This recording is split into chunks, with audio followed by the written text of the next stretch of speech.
Are you an adventurous type like me who would like the idea of going far distant lands, doing adventurous, crazy things? But maybe most of you can't do it yet or haven't done for a while, and the best way you can get close to that is to maybe wear something like this on your wrist. This is a Phoebus. This is a Phoibos Voyager. This is version 3. Now, the reason why it's good is because it's a Phoebus, and I've seen many of them. This is a Phoebus. This is a Phoebus. This is a Phoebus, and they're always very, very good. But is this very, very good? Is it bordering on perfection now they're at version 3? Or does it still have a few flaws? This is what you will discover in this video. Next bit, stats and specs. After that, the nitty and the gritty. We'll get down to details, and I'll see you in that bit too. So... Ah!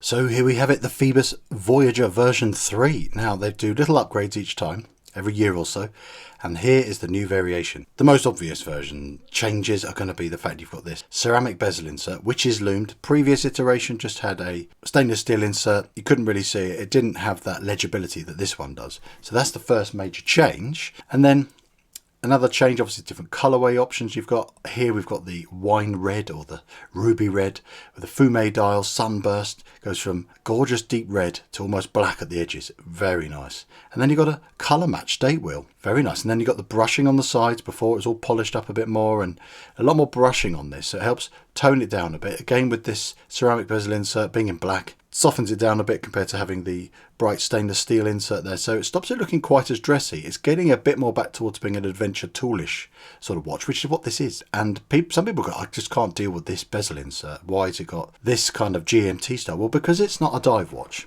It's more of a all-round, go anywhere, do anything kind of piece. The reason why it would have this kind of bezel is because it can serve a few more purposes. First of all, GMT, because you can set a different time zone by just going, well, at the moment it says 5 o'clock, but if you want it to say a totally different time zone, let's say it was 10 o'clock at your new destination or the other destination you want to track, you get it to 10 o'clock there, and you can just train your eye to go, it's 5 o'clock and it's 10 o'clock, and you're two different time zones. Really practical. And you can also use it as a dive timing bezel, because it's all loomed of course, but you can use the 12 o'clock marker as your timing bezel. So you go, well, if you dip yourself in the water at this exact minute here, it's easy for you to then just keep a track of how long you've been in by watching how far it's gone beyond that 12 o'clock, which is fine. So it's got that purpose as well. I'm sure there are other uses for this bezel, but that is the whole point. It's multi-purpose bezel. And the only downside I would say, which is same with the other one, it's a little bit tricky to turn. It's not amazingly easy, and I think it's just a little bit slippery, even with gloves on. That's obviously, I've considered that as well, but it's not that light. It's got a little bit of stiffness to it, and I can imagine it would ease up in time, but it's just a little bit slippery and a bit stiff. But there's no play or wobble or anything, so it's very well engineered, beautifully made watch. I like the fact they've toned it down a bit with this brushing. Beautifully done as well, incredibly smooth, and I love the vertical brushing as well. It just gives it a bit more of an architectural look, and more that the vertical stripes help complement the lines in the bezel. So it's just works together. You know, it seems to be a nicer way to have your brushing running vertically that way. And then just to add a bit of class, you've got all the brushing complemented by the polished parts in the center 3 links of this multi-link 5-link bracelet, which is really nicely executed. Again, their bracelets are extremely well done. Milled clasp, 3 micro adjusts.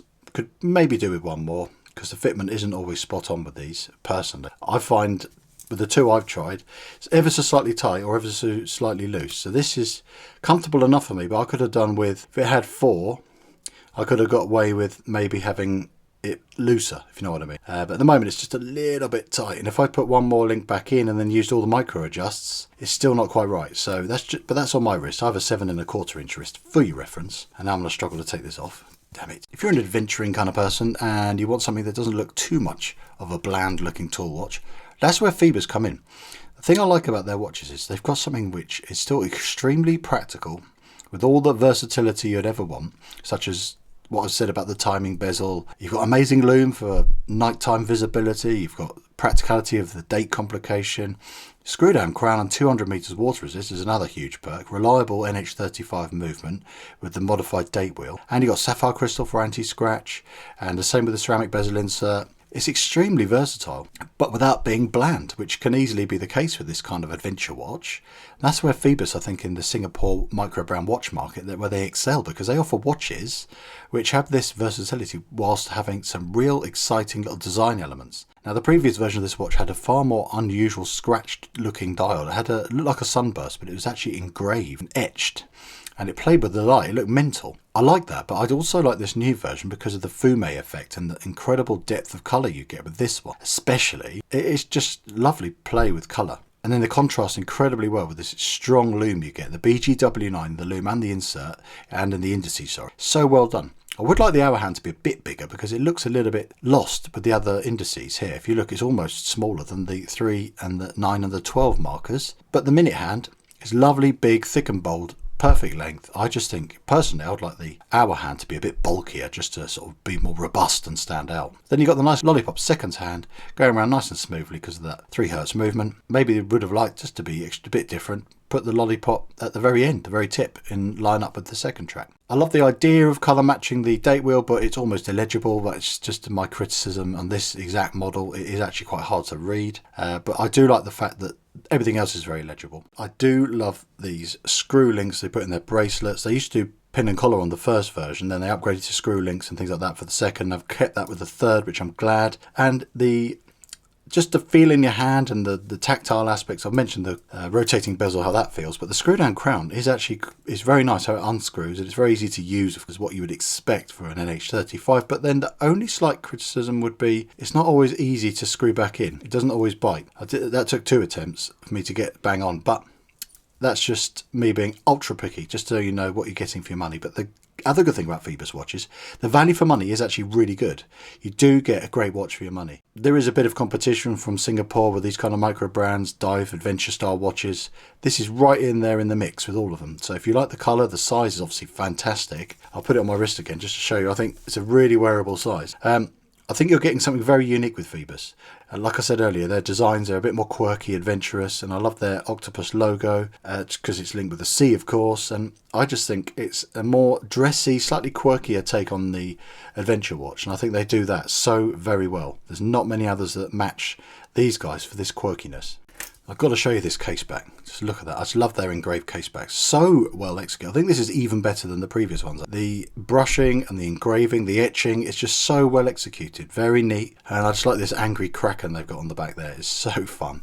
And it's just really well done. Solid end links, beautifully executed. They fit so well. No play at all, no wobble. The only thing I don't really like is this raised parts that they happen with this Jubilee style bracelets. So if you've never considered a Phoebus before, or the previous version wasn't quite right and this one is definitely right for you, I wouldn't blame you for feeling that way, because I think they've made an amazing little selection of tweaks to make this watch significantly better. One other slight criticism, which if I was being ultra picky, again, that's my job I suppose, the thickness, nearly 14mm thick. That's a bit too much for a watch with these kind of dimensions. It's not a big watch by any means, and it's not got a long lug to lug, so it's a little bit of a chunky, and it doesn't need to be because it's 200 meters water resistant and it only has an NH38. It could probably go down 1.5 mil and it'll wear even better. But again, that's just me being ultra picky. So well done Phoebus for doing another great job. I appreciate you sending me this one for review, and again, it's been honest. Even though they've let me keep this watch, I've still been brutally honest. I've actually ripped into this watch a fair bit, but that's only because I know that with constructive criticism and feedback, and it's just opinions, a lot of it as well, that these little tweaks and changes get made, and then even better watches come out. So the more we complain, the better the watches are in the world, just in general.